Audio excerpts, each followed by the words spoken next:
we are going to be doing another update on Bitcoin. Link, XRP, AVAX, and DYDX. So as you can see, this is the previous TA we had on Bitcoin. I know you guys might have checked out a little bit of what I posted a while ago, but I removed it, no stress. Let me explain to you why. So this is the point of line break right here, this one, right?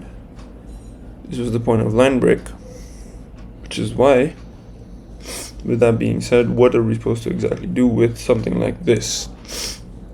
Because price broke down here, so we're going to expect a retest and a fly up, but to move forward with that, we get the all-time low, peak to the inside, peak before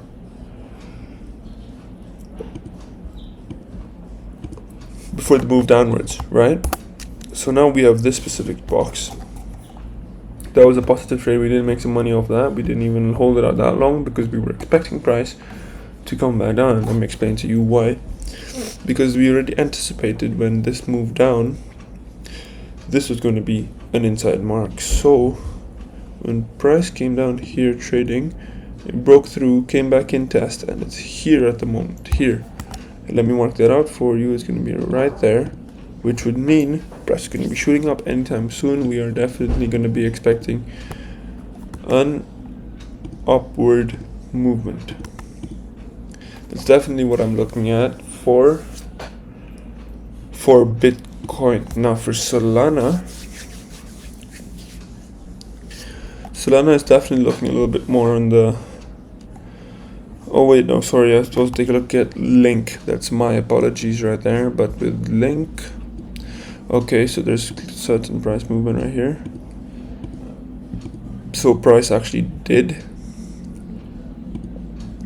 break through here, came back into test, but has been trading in a straight line ever since, which is invalid to me. Definitely my biggest advice is to stay out of Link for the moment. When price is trading in a certain direction, and especially us as institutional traders, we cannot see where price is going because number one, retail traders are quiet. Number two, there's no big movement at all, which means institutions are quiet, which means there's something cooking up, which we cannot predict because we are not mind readers. And those that say they can, they are out of their mind, and we should just stay out of certain trade like this, because at the end of the day, as traders, we are trying to predict and be able to see where price is going. And even if it's not exactly how price moves up, down, trend line movement, none of that structural movement, but we will be able to predict where price is going to end up. But the time period of how long it takes to get there is always going to be difficult to predict, which is why moving on, we are going to be in XRP as of the moment. With XRP, price is looking a little bit on the funnier side, definitely.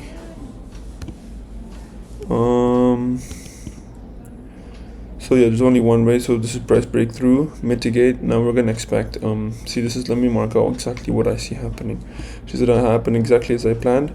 But right now price is over here, but we would expect price to go even lower, right? These are the points that price have actually peaked out in this point, but we're expecting price to go here somewhere in this area. Remember, it can never be an exact point, but we are expecting price to move downwards, which is exactly what's happening. But we just have to wait a little bit longer. In terms of XRP, as you can see, it is playing out exactly how we would like it to play out, which is why we just have to be patient and keep monitoring the following moves. In specific situations like this, we just have to be grateful that it's not going to be a double BOS, because we all know what the problem is with a double BOS. Whenever a double BOS happens, price, we have to repeat setup. That's number one. Number two, double BOS indicates that things did not work out in the certain direction that you are looking at, which invalidates actually most of the trades that you were planning to do, because a lot of the times I do plan out my future trades as well, because if price is going to end up there, that would mean I already know where my box is going to end, somewhere around 50-60, which means that that's going to be my stop loss instead of the top. There's a lot of thought process that actually goes deeper into the whole box method confirmation, because it's not just about following a certain S&D zone, because keep in mind, the box method is a bigger S&D zone, but we are able to refine it in certain directions so that we do not get missed over by certain trades.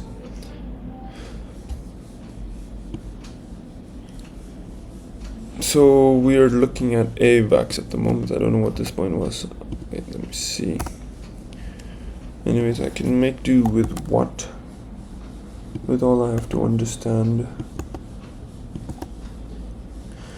Anyway, so with AVAX, as we can see, price breakthrough, and is this a point of break? Nope. Is this a point of entry? Yes. Right, that right there is the point of entry, which would argue that this right here is the point of line break. Come back down. Wait, this is retest, but I wouldn't argue that it's proper retest, but it did, so we just have to follow, which is not ideal as well, because the problem with certain small cap coins, as you can see here, the S&D zone actually does turn out to be a little bit too large in comparison.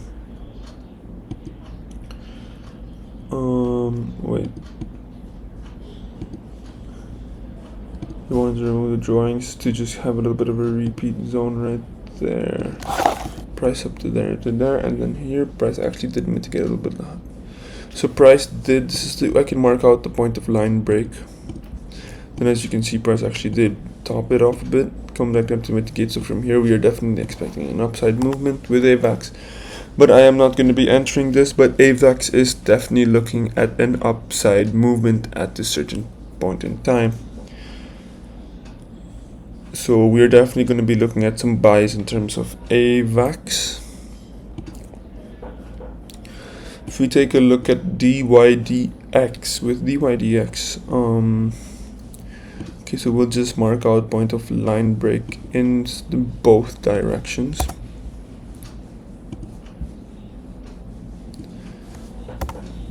Right, and then if you get rid of that, okay, so I mean, it's very clear that price actually did break out on the top side, came back down, mitigate, which would mean we are expecting another top side movement for DYDX. But the problem with this, it is a big climb, which means we are waiting for institutional push. But as we saw in the previous coins as well, institutions are actually seem to be taking a break. Don't worry, it actually is the weekends at the moment, and things are not looking too good in terms of these types of trades, which is why we definitely have to keep watching on what is going to be happen in terms of price movement. Definitely keep in mind that a lot of these times price will be fluctuating or of course staying stable, but at the moment it is having signs towards the more stable situation, which is why definitely watch out for what is upcoming in the near future. So I am going to bring out the new coins and let me know what you guys would like me to take a look at. You can take a look at Sand, definitely Mana could be a good one. Sushi Doge, no, I don't trade stuff like that at all. Rose could be a good one.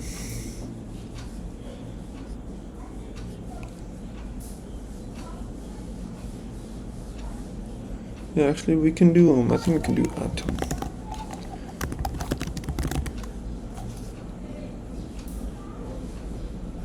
This one definitely.